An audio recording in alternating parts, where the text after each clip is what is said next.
Readings from the Liturgical Year by Dom Prosper Guéranger. September 20th, Saint Eustace and his companions, martyrs. The 20th of September marks one of the saddest events in history. At the height of her power, in the glorious days of Pepin and Charlemagne, the eldest daughter of the Church had crowned her mother. And the Church, in the person of her head, reigned in reality, as well as by right, until 1,000 years later, Satan took advantage of the fallen state of France to despoil Peter of the patrimony which ensured his independence. The Holy Cross is still shedding its rays upon us. Today a group of martyrs, and this time a whole family, father, mother, and sons, take up their position around the standard of salvation. While the antiquity of their cultus in both East and West rests on the best authority, the details of their life are extremely vague.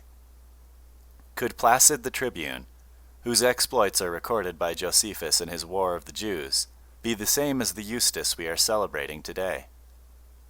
Does the genealogy of our saint connect him with the Octavia family from which Augustus sprang? Again, are we to recognize as his direct descendant the noble Tertullus, who confided to Saint Benedict his son Placid, the favorite child of the Holy Patriarch, and the proto-martyr of the Benedictine order? Subiaco long possessed the mountain designated by ancient tradition as the site of the apparition of the mysterious stag. Tertullus may have bequeathed it to the monastery as his son's patrimony. But we have not space enough to do more than record the fact that these questions have been raised. There could hardly be a more touching legend than that of our martyrs. Eustace, otherwise called Placid, was a Roman, illustrious for his birth, wealth, and military renown, so that under the Emperor Trajan he became general of the army.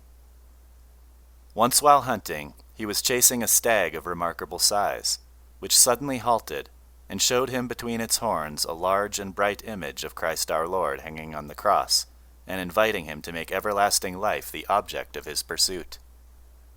Thereupon, together with his wife Theopista, and his two little sons, Agapetus and Theopistus, he entered the ranks of Christian warfare. Some time afterwards he returned to the place of the vision, in obedience to the command of our Lord, from whom he there heard how much he was to suffer for God's glory. He underwent with wonderful patience such incredible losses, that in a short time he was reduced to the utmost need, and was obliged to retire privately. On the way, he had the unhappiness to see first his wife, and then his two sons taken from him. Overwhelmed by all these misfortunes, he lived for a long time unknown in a distant country as a farm bailiff, until at length a voice from heaven comforted him, and soon after, a fresh occasion of war arising, Trajan had him sought out and again placed at the head of the army. During the expedition, he unexpectedly found his wife and children again. He returned to Rome in triumph amidst the universal congratulations, but was soon commanded to offer sacrifice to the false gods in thanksgiving for his victory. On his firm refusal, every art was tried to make him renounce the faith of Christ, but in vain. He was then, with his wife and sons, thrown to the lions. But the beasts showed nothing but gentleness, whereupon the emperor, in a rage, commanded the martyrs to be shut up in a brazen bowl heated by a fire underneath it. There, singing the praises of God, they consummated their sacrifice, and took their flight to eternal happiness on the 12th of the calends of October. Their bodies were found intact, and reverently buried by the faithful, but were afterwards translated with honor to a church erected to their names. Our trials are light compared with yours, O blessed martyrs. Obtain for us the grace not to betray the confidence of our Lord when he calls us to suffer for him in this world. It is thus we must win the glory of heaven. How can we triumph with the God of armies unless we march under his standard? Now that standard is the cross. The Church knows it, and therefore she is not troubled even by the greatest calamities. She knows too that her spouse is watching over her, even when he seems to sleep.